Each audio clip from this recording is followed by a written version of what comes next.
Hi, I'm Spencer Harte, and this is Heart to Heart. I'm so excited to introduce you to my first ever guest, a very special guest, voice actor Andrew Russell. Yeah! Woohoo! The crowd goes wild. Welcome to Heart, Andrew. Hey, thank you for having me. I really appreciate it. It's nice to see you. Andrew is an incredible voice actor. He voices the blue hair, guitar playing superhero Luca Convent on the hit TV show Miraculous Tales of Ladybug and Cat Noir. Yeah! Luke is the best. He's my favorite character. Hey, there you go. You got the shirt on. Way to go. I didn't prepare. Wait, no, I do have this hat. Look at this hat. It's a miraculous ladybug culture fly hat, but I have headphones on so I can't wear it. It'll mess up my hair. Yeah, That's okay. Thank you for having me on your show. I really appreciate it, Spencer. no problemo. I'm Hey, excited to have you. I'm super. Oh, speaking of, wait, first of all, everybody should know that Spencer has been a really awesome person in my life thus far and made me this awesome pin. I don't know if you guys can see that. There it is. It's a little Luca pin. Wait, hold on. It'll clear up there. It's a little Luca pin. You see that?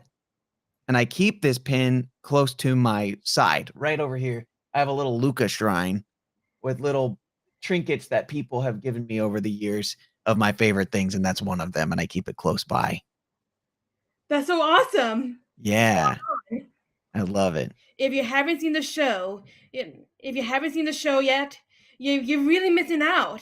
It got everything: a love square, superheroes, villains, music, a lot of emotional highs and lows. It really got all. Can you tell a little bit about the show and character that you A play? absolutely. So, Miraculous Ladybug is an amazing show that has brought so much life and joy to so many people around the world. It follows the adventure of Ladybug and Cat Noir, and the character that I play, his name is Luca Cofain, and he is actually, he's also holds a miraculous called Viperian, and basically what happens in this show is you see Marinette and you see Cat Noir or Adrian go through all their adventures, and they have a bunch of friends and sidekicks and all kinds of people. And Luca is one of those people. He's one of the close friends of both Marinette and Adrian. And I've been in the show for 4 years now. It's been pretty great. Wow. And where can people watch the show? They can watch it all over the place, really. They can watch it on YouTube, on Netflix. I'm sure it's on Disney somewhere floating around. They can find it all over the internet. Just take a look and search around on your favorite uh, way to consume videos and media. Season 4 had ended. It should with a such a cliffhanger. Are you I working know. on it now? Are you Am working I on work? season 5? Oh, I am working on season 5, and it's. I gotta tell you, I was blown away by what they did at the end of season 4. It was really, really cool, and there was a lot of like mystery and things happening around what happens with my character Luca and what he knows and what other people don't know without getting anything away, and really I'm looking forward to seeing in season 5 if we develop that at all and like what happens next, because there's so much potential of what's going to happen. I am so excited to share with you guys. Can you give us a little teaser what's gonna happen? Maybe this is for the hardcore Miraculous Ladybug fans. Maybe the cucumber will remake an appearance. Woo! I love the cucumber. I'm a cucumber. Cucumber. Hey, you nailed that. That was a great impression. I know you're in a game called Genshin Impact. It's a really popular video game right now. I'm playing it too. Are you working on anything else right now? That's awesome. Yes, I am. I actually have a session today and on Monday for a really popular game. I can't tell you what it is because I signed what we call NDAs, a non-disclosure agreement, where I can't really talk about it until it comes out. So this is a really exciting game that I'm going to be sharing with you. But I will tell you, it's kind of like in the world of like Genshin Impact. I loved working on Genshin Impact. I actually played a bunch of characters over a variety of different sessions for that game. You can find me all throughout the world. I actually got to voice the character. His name is Yosurf, which is this little boy's lost dad, and it was really funny because I stream games on Twitch sometimes, and when I first started playing Genshin Impact, I found the little boy in the game, and I didn't know that I was going to play his dad. And I started going on an adventure, and in this adventure, you find these journals, right? And these journals, like, they have stories, and the dad's like telling, like, "Oh man, I'm climbing up the mountain, and I hope that I make it okay. I love my family," stuff like that. On my Twitch stream, I was just playing around, reading the lines as if I was his dad, who at the time wasn't in the game. And then when I got cast into the game, I went into the session, and the casting director and the director said, "You're gonna be playing Yosurf, who's the Lost Boy's dad." And I was like, "Did I will this into existence? What happened?" It was amazing. So I had a great time doing Genshin Impact. That was a lot of fun. Do you like voicing animated shows or video games more? That's a tough question because I really enjoy animation for a lot of the high energy, over the top, like really fun charactery sort of work. And then I love video games because they're much more grounded in a cinematic universe. So things like Genshin, or even this game that I made called Lost Ark, it's very cinematic in their storytelling, although the character is still really heightened and really like over the top dramatic sometimes. uh that character still lives in a very grounded place. So approaching it from an actor's perspective, it's much more challenging and much more exciting for me to play a video game character, because I get to really dive into like the voice of a Umarian dwarf in the distant lands of Arcasia, or a goofy character, but I have to make them realistic, and that's a challenge. It's very difficult, but it's a lot of fun. How do you become a voice actor? Do you always want to be a voice actor? Isn't it your dream? Of course, yeah. I've always wanted to do voice work. When I was in 7th grade, actually, I started playing video games a lot, and something clicked like that in my brain once I was playing a game, and I heard the characters, and I said, "Those are people getting paid to be voice actors. Like, this is a career." And from that moment forward, I started looking at video games in the perspective of an actor's perspective. I started listening to the way that they're doing things and doing all that stuff. So all my years of doing theater and musical theater was all leading me to try to learn and hone in on my craft and get to the point where I could be a voice actor. And that's where I am now. And I love it. And I think anybody who wants to do it, what they have to do is just start working on things now, start practicing now. And there's no time like the present. There's no better time to look on YouTube. There's all kinds of resources on TikTok and all that stuff. As long as you're really hyper focusing and looking for the content that you want to be looking for, you can learn how to do anything right now. So I say go for it. Now we're gonna play a little game called This or That. It helps our audience to get to know you better. I shout out two things, and you can pick one you'd like the best. Okay? Great. Pizza or burgers? Pizza. Summer or winter? Summer. Sweet or savory? Sweet. Cats or dogs? Oh, dogs. 100%. High tops or low top shoes? Low tops. That's so cool. Thank you so much for being my guest today, Andrew. I think you are really awesome and super talented, and it was an honor to have you on the show. Well, thank you for having me, Spencer. It's really, really, the pleasure is mine. I'm so happy you asked me to be here. No problemo. I love you. Mwah.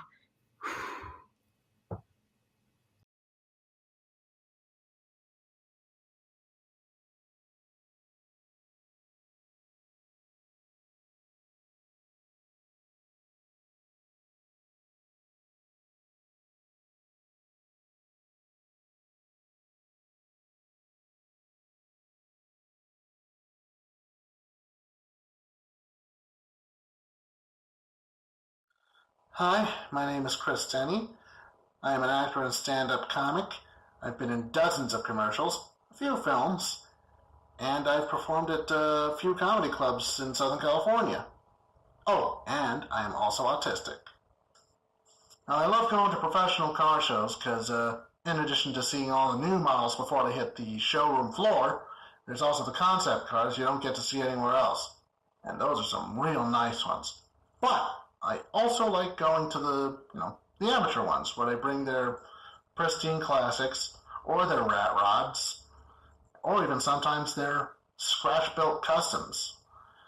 But either way, I get to see under their hoods, talk to some of the owners, and I'd like to take you on a little tour of some footage I shot the last time I was there. Okay, here's the first car and one of our regulars, a 1972 Datsun 240Z with a small block Chevy V8 in it. In addition to that, it's also got a little spoiler and funny little stickers like V8 inside or Hybrid 240Z, burns gasoline and rubber. Yeah, that's a good one. Oh, and it's also got a nice little roll cage. And here we have a Corvette. Not much to say about it. This one looks pretty stock, except for maybe the paint job. So we'll move on to the Trans Am next to it. Not much to say about that one, admittedly, but it's also got a very nice interior, and is also one of our regulars. Looks to be a 79 model, I think. Yeah, definitely a 79. And, let's see, Kathy's may or may not be a Dodgers fan, but either way, definitely a nice car. Possibly custom interior, too. And of course, there's some funny little fuzzy dice there. Can't have a classic car without fuzzy dice. And next to that, we have a Ford Fairlane, Crown Victoria. Looks to be a resto mod, judging by the wheels and the steering wheel. So, but it looks absolutely gorgeous. Good old chrome and two-tone paint. Hard to go wrong with that look. Probably a 56 model, actually. Definitely 56. Oh, and of course we have one of those old Ford two-door sedans. Another resto mod by the looks of it. And there are these little side windows with some very tasteful etchings on them. Little flowers. I think those were aftermarket options in those days. Probably got them now. Still a gorgeous car regardless. And here we have a Mitsubishi Eclipse convertible. Not much to say about that. But the MG next to it, that's a beauty. And it may or may not be imported, which is weird because of and the National Rambler wagon. That's always nice. And of course there's another Crown Vic. Can't tell if it's a rat rod or if it's just a restoration in progress, though. Never got to speak with the owner. But next to that, we have a very nice Malibu Super Sport convertible. Nice black color, white interior, or cream, I think. But yeah, definitely gorgeous. And of course, there's where I tried to film on the side, so sorry about that. On to the car next to it, we have a Studebaker. Probably a Hawk of some kind, but the hood is kind of throwing me off, so it might be something different entirely. Maybe a different year. I don't know. Definitely a Studebaker, though. I know that. And speaking of Studebaker, we have an Avanti next to it. Avantis were, there's a whole thing about them, but this model was built on a 2005 Ford Mustang chassis. And unfortunately, the company would go into bankruptcy a year later, just like its parent company, Studebaker. Shame, really. Beautiful cars. Oh, and here we have a 1957 Chevrolet Nomad. A station wagon version of the venerable 1957 Bel Air sedan and coupe, and convertible. I don't think many of the Nomads were made in comparison to Bel Air. Can't remember. I'll have to look it up later. But either way, it looks mostly stock, save for the wheels and steering wheel. I think the engine might be stock too, but heavily modded. Oh, look, there's an aftermarket tachometer. Neat. And of course, fuzzy dice, because, as I mentioned earlier, can't have a classic without fuzzy dice. Oh, yeah, that's definitely a clean engine bay regardless. Oh, and another Nomad. This looks to be a panel wagon version. I'm like, but, yeah, definitely a panel wagon version. Guy's probably a rod, drag racer. Oh, and of course, there's some really nice zoomies coming out the bottom, near the back tires. Absolute beauty. Gorgeous cream color, too. Can't tell if the panel van's a custom thing or not, but whatevs. Oh, and of course, we have a nice hot rod. Real beauty. Nice black. I don't remember much, but I talked with the owner. Real nice guy. Works at the VA, served in Nam. Real fun guy from what I could tell. I can't tell if he built it, can't remember if he built it recently or not, but, oh, there's a very lovely current gen Allenter. It's got that really nice Hellcat logo on the rear quarter. Oh, and of course there's a 1974 AMC AMX Javelin. Or was it AMC AMX Javelin? Either way, this thing still looks as stock as the day it rolled off the assembly line. So yeah, credit where it's due for the owner managing that. And of course it's a real nice car in its own right. And of course next to that, we have ourselves. Oh wow, that was a nice interior. Yeah. And of course, next to that, we have what looks to be a Restomod Camaro. Or at least I'm assuming it's Restomod, judging by the modern wheels and brake pads.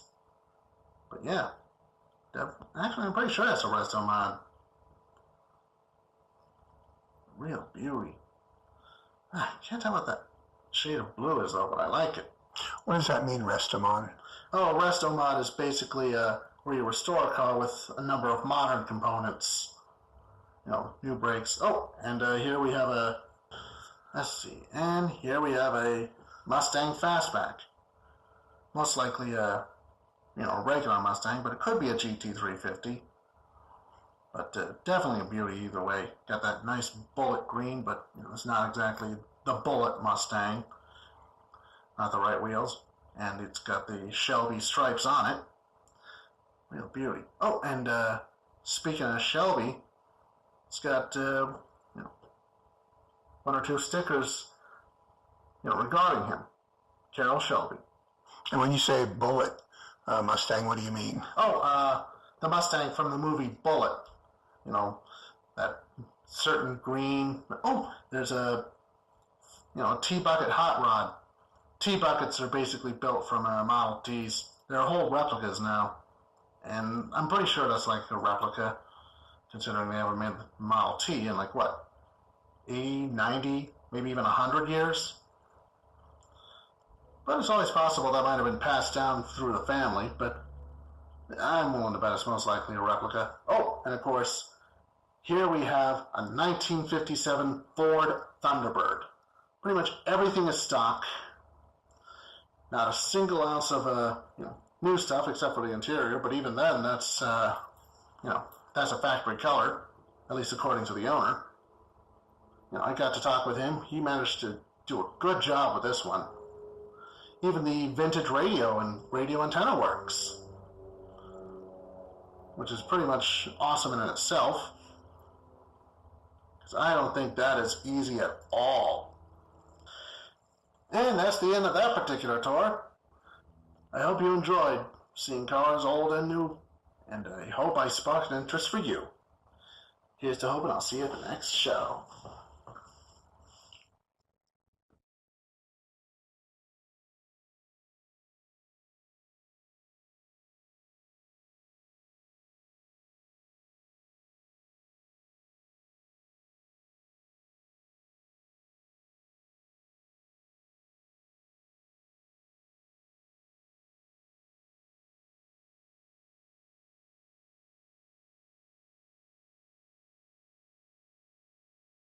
A lot of times girls and women on the spectrum hear this. That's, an area that I work in as well. And oftentimes, oh, you can't have autism, you're a girl.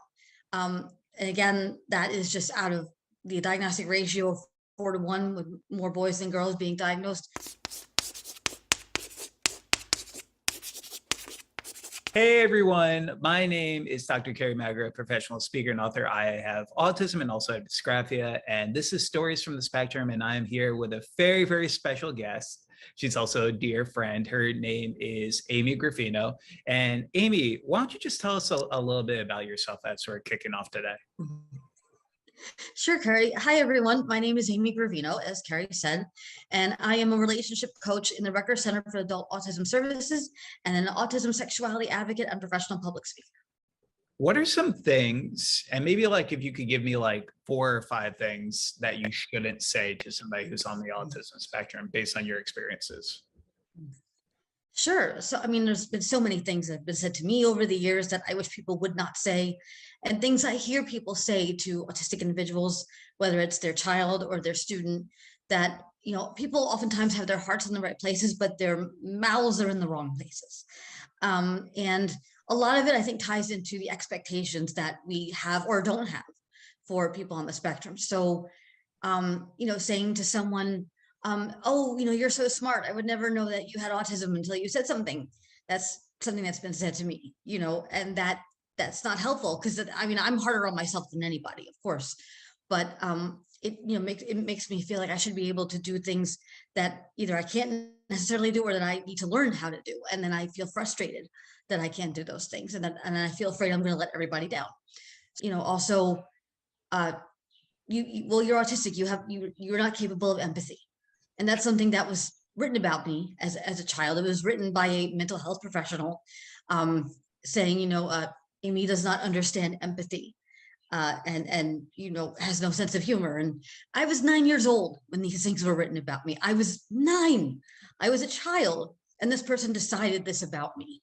And I think that just speaks to a general theme of not making, proclamations at all about autistic people, because we tend to have this, preconceived idea that when somebody's diagnosed, if they're a child, for example, that's where they're always going to be, that autistic people can't grow and change.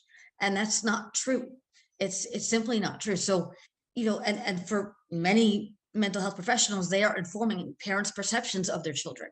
So you have to be very careful about saying these things, not just to an autistic child, but to their parents, to, anybody who is going to be shaped and informed by what you write. The team at the school that works with the child, the paraprofessionals and the speech pathologists and whoever else. You have to just be so careful. And again, I think that just speaks to an overarching theme. I see this with lots of adults talking about autistic people when they're in the room, as if they can't hear them. As Or if in the room. Yeah. Or exactly. Well, the whole idea about empathy, it's just some of the kids I work with and some of the adults who are close friends with me all on the spectrum are some of the most empathetic people I've ever met. So being able to be mindful of that, I think is really, really important. So Amy, so obviously you have a wide range of expertise in the world of autism. For parents, educators, and just our general society, what would be some books, some films maybe, that you would recommend to people to learn a little bit more about autism? Sure. So, when I think about, autism in any kind of media representation, I think, with films and TV, that there isn't any one movie or TV show that's really nailed it yet in terms of representing autism.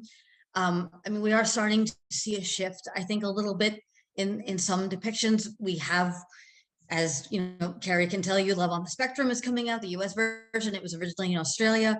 And what I like about that is that it is showing autistic people as they authentically are.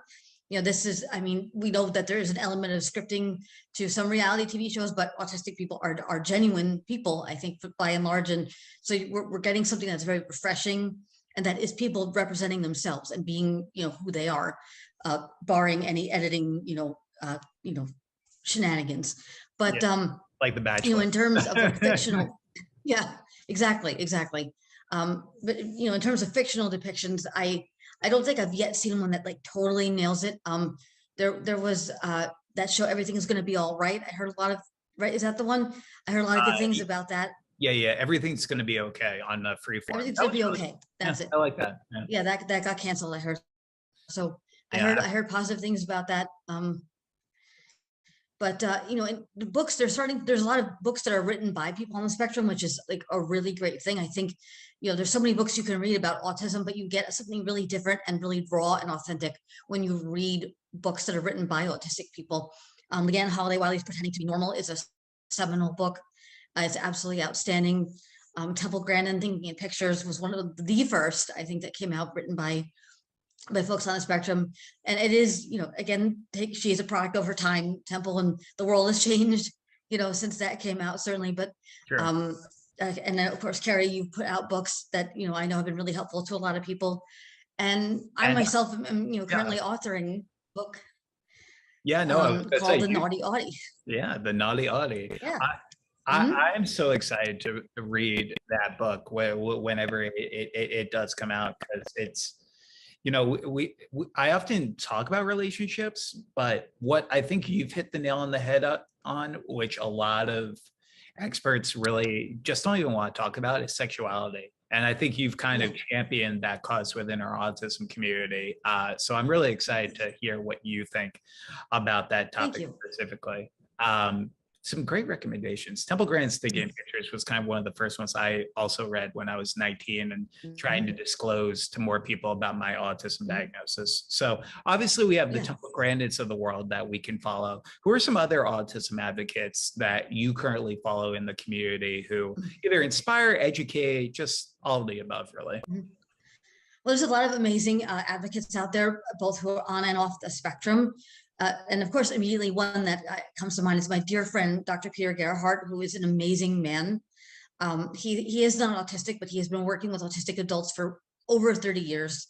And he is like the authority, as far as I'm concerned, on adults on the spectrum. And he's a passionate advocate. And he has, most importantly to me, the reason why I mention him is that he doesn't just work with autistic adults. He is friends with autistic adults. You know, he's not just seeing them as clients or patients or students. They're friends. They're, you know, so he sees us as human beings. And I think that's just so important. It sounds like a basic thing, but it's not. And he's one of my closest friends, consequently. Again, there's just so many amazing people out there. Denny Bowman, who is also in Love on the Spectrum. She's great. I mean, has her own animation company, and she's come so far in the years I've known her. Like, she's just grown up in front of me. She was a little baby, and now she's all like, I know, woman sized and everything. It feels so weird because we gave her a scholarship when she was going to Woodbury, and now I'm just like, now she's on a show talking about being in relationships and talking to boys. And I'm like, I'm not ready.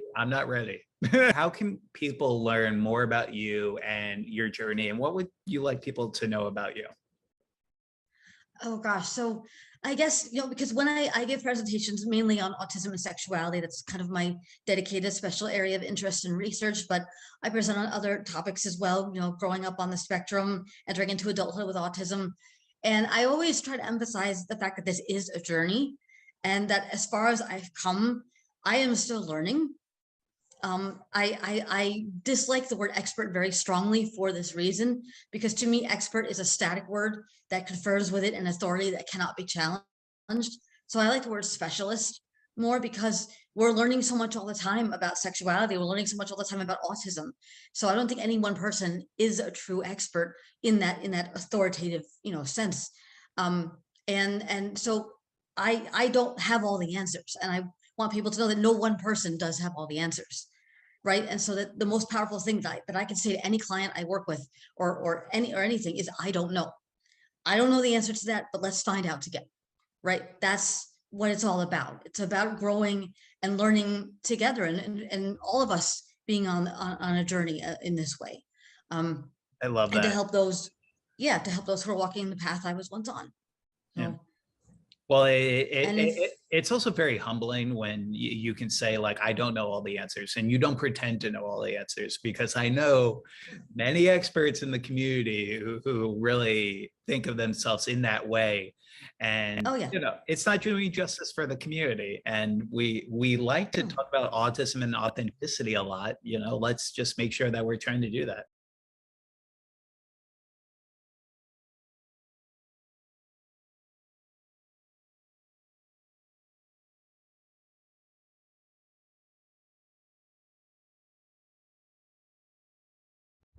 Hi everyone, it's Stephen Gaiber, the Autistic Traveler, and today I'm going to give you a tour of downtown Orange to see the vintage like this is. Have a good time. Orange Historical District is a one-square plaza and contains many of the historic buildings that were created in Orange's incorporation.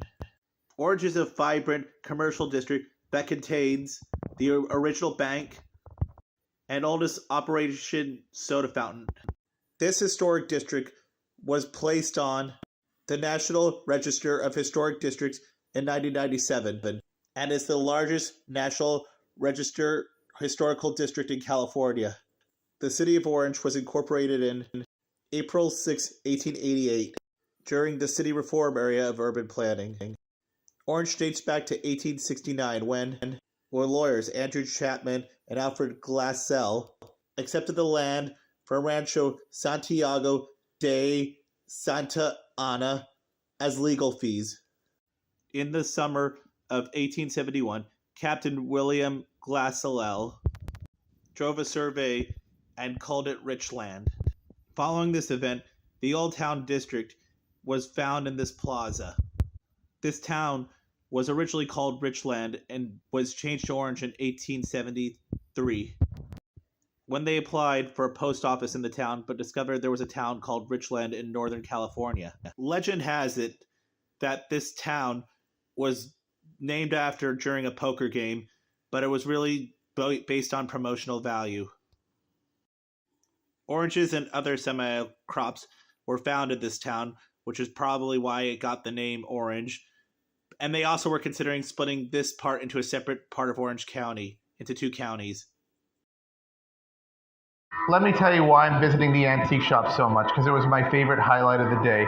And I love seeing Robin Williams as the genie. You should buy that.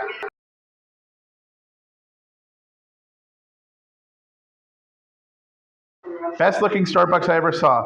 Wow, that architecture. And this architecture makes downtown Orange look amazing.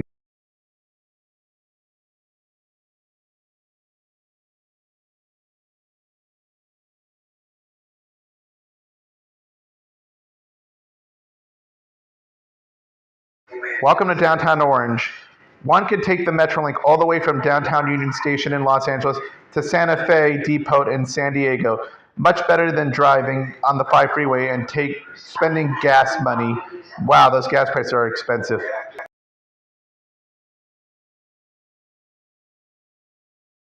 Wow, look at these antique cars. They're very nice old looking cars. Thank you for checking out the Orange Circle with me. I hope you had a good time. Oh look, a seeing how mariachi beautiful band trying to make especially money. antique shops. Wow, this was better than I thought.